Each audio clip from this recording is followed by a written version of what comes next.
Sumainyo ang Panginoon. At sumaiyo rin. Ang mabuting balita ng Panginoon ayon kay San Lucas. Papuri sa iyo, Panginoon.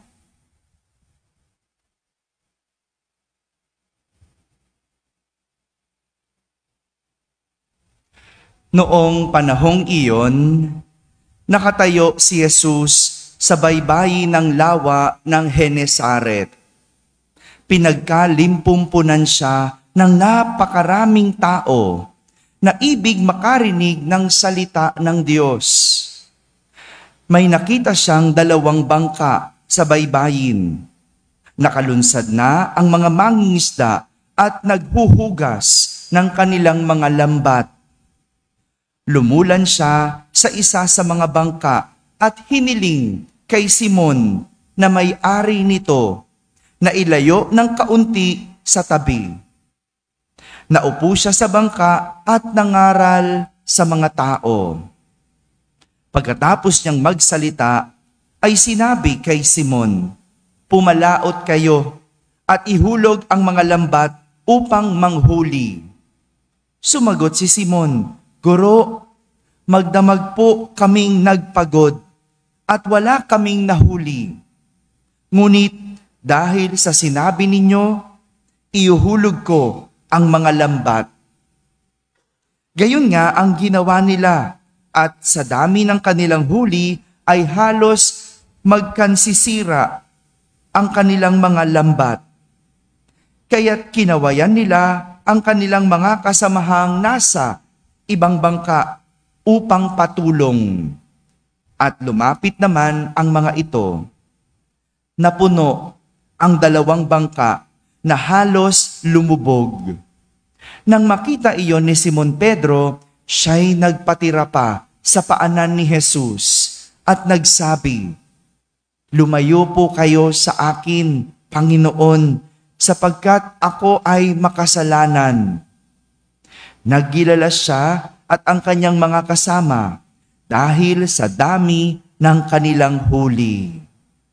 Gayon din sina Santiago at Juan, mga anak ni Zebedeo, na mga kasosyo ni Simon. At sinabi ni Jesus kay Simon, "Huwag kang matakot.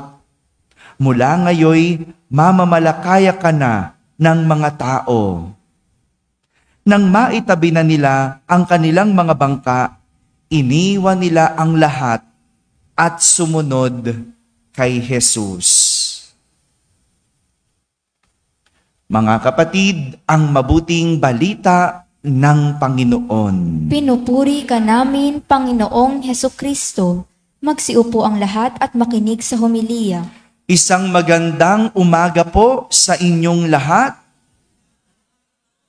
Pakibati ang katabi ng magandang umaga.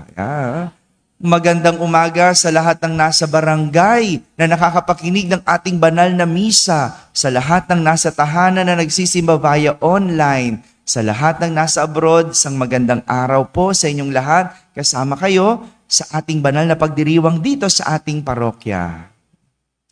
3 kwento ang ating narinig sa araw na ito tungkol sa pagbabago. Sabihin nyo nga po, pagbabago. Sabihin mo sa katabi mo, magbago. Sagutin mo, mauna ka. 3 kwento ng pagbabago ang ating narinig. Simulan natin sa unang pagbasa. Ito ay kwento ng pagbabago ni Propeta Isaías. Tandaan nyo may review tayo mamaya, no? Kaninong kwento yung unang pagbasa? Yan. Nakita ni Propeta Isaías ang Panginoon na nakaupo sa pinakamataas na luklukan ng templo. Yan yung nakita niya.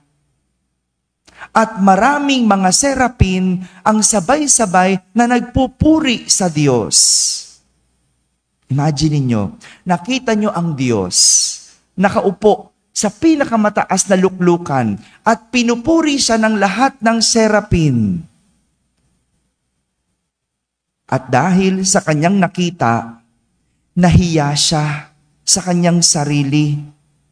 Ang sabi niya, kawawa ako, marumi ang aking labi at naninirahan sa piling ng mga taong marurumi rin ang labi.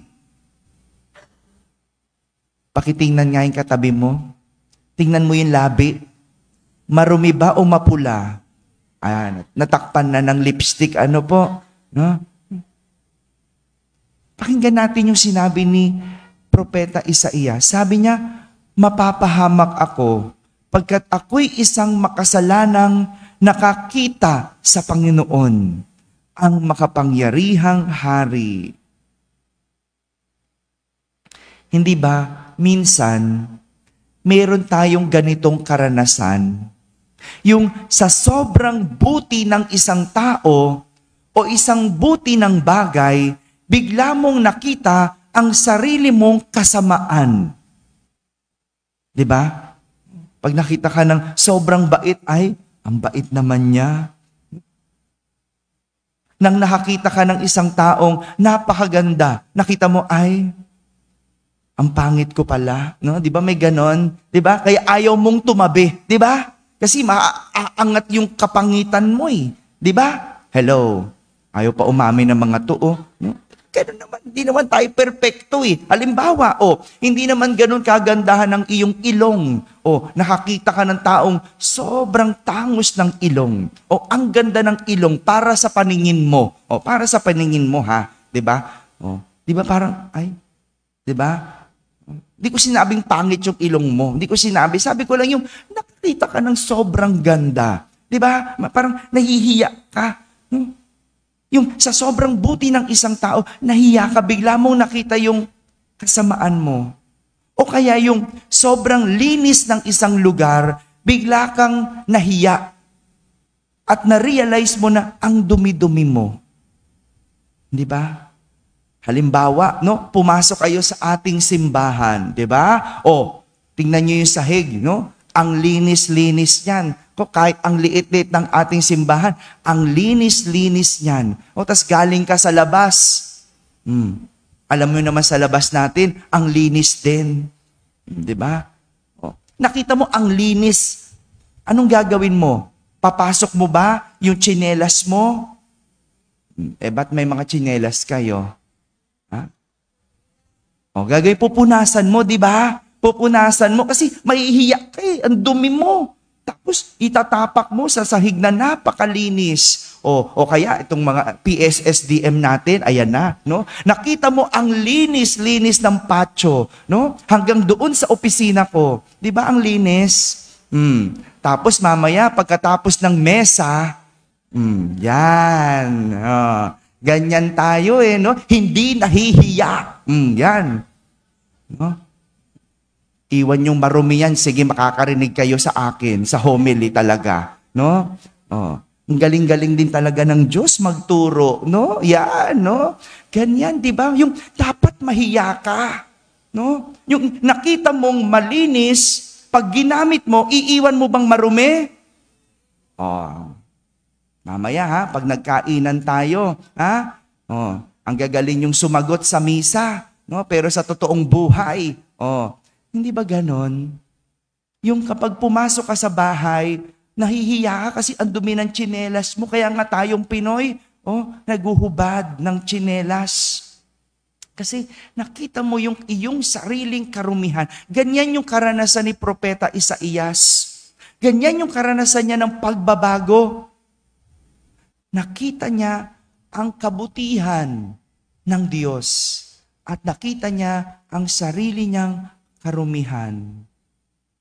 Ganito yung naramdaman ni Propeta Isaias.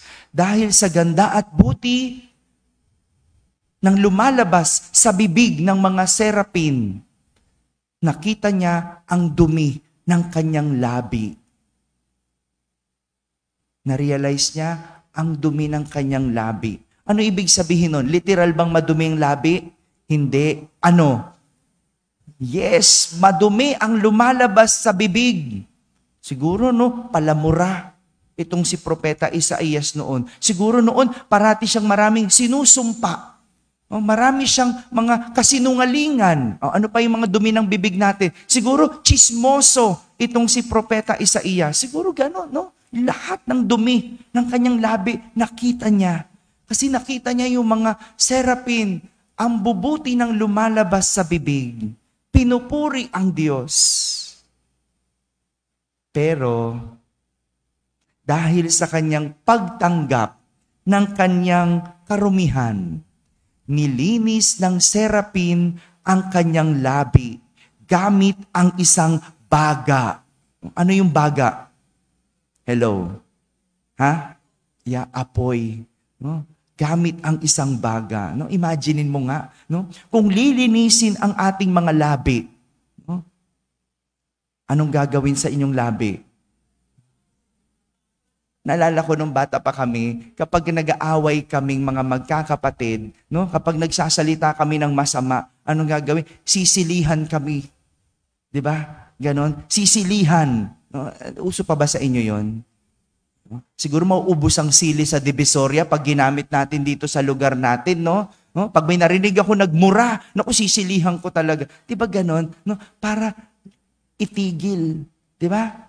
Ganon yung ginawa ng serapin kay Propeta Isaías. Nilinis ang kanyang labi gamit ang baga. At sinabi, wala ka ng kasalanan. Napawi na ang kasalanan mo. Yan ang unang kwento ng pagbabago. Pangalawa, kwento naman ng pagbabago ni San Pablo ang ating narinig sa ikalawang pagbasa. Review. Kaninong kwento yung una? Pangalawa? May naamoy na naman ako. Punta mo na, dali. Pangalawang kwento. No? Kwento ni San Pablo. Si San Pablo, dating mamamatay tao. Mamamatay tao. Si San Pablo, pinagpapapatay niya lahat ng Kristiyano. Lahat ng naniniwala kay Jesus dahil siya ay tapat na Hudyo. Ngunit, nang magpakita sa kanya si Jesus, siya ay nagbago. Nang magpakita sa kanya si Jesus, siya ay nagbago. Marami sa atin, kaya naging deboto, ay dahil hindi nakita ng literal ang Diyos. Hindi. Kaya tayo nagdebosyon, kaya tayo naging deboto, ay dahil naranasan natin ang kabutihan ng Diyos. Naramdaman natin ang Diyos. Maring siguro napagbigyan ka sa iyong dasal. Maring siguro natulungan ka sa iyong kahirapan. Maring siguro dininig ang iyong hinihingi. Di ba ganyan? Kaya ka balik ng balik sa isang simbahan. Kaya ka nagdebosyon. Ako, no? Inaamin ko, deboto na ako ng ating mahal na Inang Soledad. Kasi naramdaman ko talaga siya. No? Wala pa akong 1 taon dito. Ramdam na ramdam ko talaga ang mahal na ina na kapag ako'y nalulumbay, no? Talagang sumasagot siya. Ganon, di ba? Kaya ka deboto kasi naramdaman mo ang Diyos. Nakita mo ang Diyos. Kaya nga tignan mo sa Quiapo, ang daming deboto. Bakit? Naramdaman nila ang Nazareno. Kahit sabihin ng iba, ba't ka punta ng punta dyan? Ang sikip-sikip dyan. Ang baho-baho dyan. Pero wala kang pakialam. Bakit? Kasi naramdaman mo ang Diyos. Nakita mo ang Diyos. Anumang kwento natin tungkol sa Diyos, hindi pwedeng hindi tayo magbago. Itong dahilan kung bakit tayo nagdedebosyon. At katulad ni San Pablo, naranasan niya ang Diyos. Kaya siya nagbago. Ikatlong kwento. Sa ating ebanghelyo, kwento naman ni San Pedro ang ating narinig. Review. Kwento nino yung una? Pangalawa? Pangatlo? Si Pedro, bago naging alagad ni Jesus, isang mangingisda. Kaya naman, pangingisda din ang ginamit ni Jesus para siya ay tawagin. Kumbaga, ginamit ni Jesus ang alam niyang lengguwahe para mas maunawaan niya ang pagtawag sa gagawin niya. Di ba ganun yon? Nagkakaunawaan kayo kasi parehas kayo. Hindi natin maunawaan ang doktor kasi hindi tayo doktor. Tama? O di ba? Kaya ngayong mga doktor dapat pasisimplihin ang salita, no? Yung nauunawaan ng tao. Kaya nga ang tawag layman's term, no? Kung silang mga doktor, pwede silang gumamit ng mga lengguwahe nila kasi doktor sila. No? Pero tayong hindi doktor, kailangan gamitin yung lengguwahe natin. Di ba? Ganun yon. Yung mga nanay na pag nagkwentuhan, no, hindi yan maunawaan ng bata. Kasi tanging nanay lang ang makakaunawa. Hindi ba? Kaya ngay nanay ko, laging bukang bibig, no, anak, di mo maunawaan, hindi ka ina. May mga ganyang lengguwahe nanay ko eh. No? Ganun eh. No? At si Jesus, ganyan ang ginawa. Para maunawaan ni San Pedro, ginamit niya ang lengguwahe ng pangingisda. Anong sabi niya? Mula ngayon, ikaw ay magiging mamamalakaya. Ano yung mamamalakaya? Di ba? Yung iba hindi alam kasi hindi natin lengguwahe. Pero ibig sabihin ng mamamalakaya, mangingisda. Inutusan niya si Pedrong ihulog ang lambat kahit na magdamag silang walang huli. Pero sinunod ni Pedro dahil sinabi ni Jesus, pag-angat ng lambat, punong-puno. Napuno 2 bangka. Anong sabi? Halos lumubog. Anong sabi ni Pedro kay Jesus? Lumayo kayo sa akin, Panginoon, sapagkat ako ay makasalanan. Di ba parang si Propeta Isaías? Sa sobrang buti ng Diyos, nakita ni Pedro na siya ay makasalanan. Ngunit dahil sa kanyang pagtanggap ng kanyang kasalanan, siya ay kinahabagan ng Diyos at piniling maging mamamalakaya ng tao. Ang ganda ng mga kwento, no? Ang ganda ng kwento. Siya'y naging mamamalakaya ng tao. Ano ibig sabihin nun? No? Siya'y magiging mangingisda ng mga tao. Huhulihin niya ang mga tao. Diba? Paano ba pang nanguhuli? Pag tao ka, may nakita kang ginagawang masama, ano ginagawa mo? Sasawayin mo, diba? Ganyan yung pulis, diba? Ano ginagawa ng pulis pag nanguhuli? Pinihuli niya yung mga masasama. No? Ganon din tayo. Pag may nakita kang masama, turuan mo. Pag may nakita kang mali, itama mo. Ganyan ang pagiging mamamalakaya ng tao. Ibig sabihin ba nun kasi magaling ka? Ibig sabihin ba nun kasi perpekto ka? Hindi. Kasi nakita mo, ikaw din dating mali. Ikaw din dating makasalanan. Kaya nga ngayon, tinuturuan mo siyang maging mabuti. Kaya ngayon, itinatama mo siya. Ganyan ang pagiging mamamalakaya ng tao. At ganyan ang isang tunay na nagbago. Dahil naranasan mo at ikaw ay nagbago, sa huli, ituturo mo. Dati kang may bisyo, ikaw ay nagbago, nakita mong ang isang taong may bisyo, turuan mo. Dati kang tsismosa, ikaw ay nagbago, nakita mo mga tsismosa, anong gagawin mo? Makikisama ka na lang, no? Hindi ka naman chichisus, makikinig ka na lang. No? Yan naman ang gusto ninyo di ba? Ganon ang pagbabago. Mga kapatid, sa lahat ng kwento ng pagbabago, iisa lang ang sinasabi at pinapakita sa atin. Kung tayo ay aamin at ang kasalanan ay tatanggapin, hindi pwedeng hindi tayo patatawarin. Aminin, tanggapin, para ikaw ay patawarin. Dahil walang taong sobrang sama na hindi kayang magbago at walang taong sobrang buti na wala nang kayang baguhin.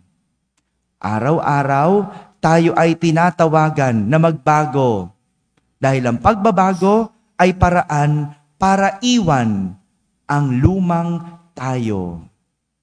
Maging katulad ni na Isaías, San Pablo at San Pedro, inamin ang kasalanan at nagbago.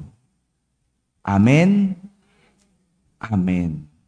O pagkatapos daw ng misa, pagkatapos ng mesa, Bigpit.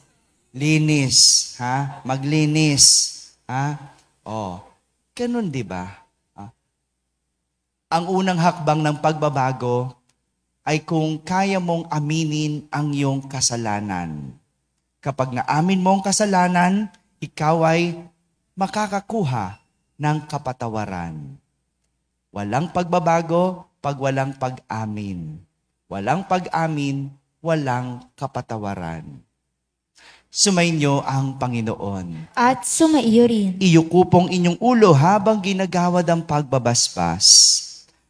Ama naming mapagpala, kaawaan mo ang iyong sambayanan at tulungan mo araw-araw upang wag lumabag sa iyong kalooban, kundi makapaglingkod sa iyo ng may kagalakan. Sa pamamagitan ni Jesucristo, kasama ng Espiritu Santo, magpasawalang hanggan. Amen. At pagpalain kayo ng makapangyarihang Diyos, Ama at Anak at Espiritu Santo. Amen. Tapos na po ang ating pagdiriwang, humaykeng taglay ang pag-ibig at kapayapaan ni Kristo. Salamat sa Diyos.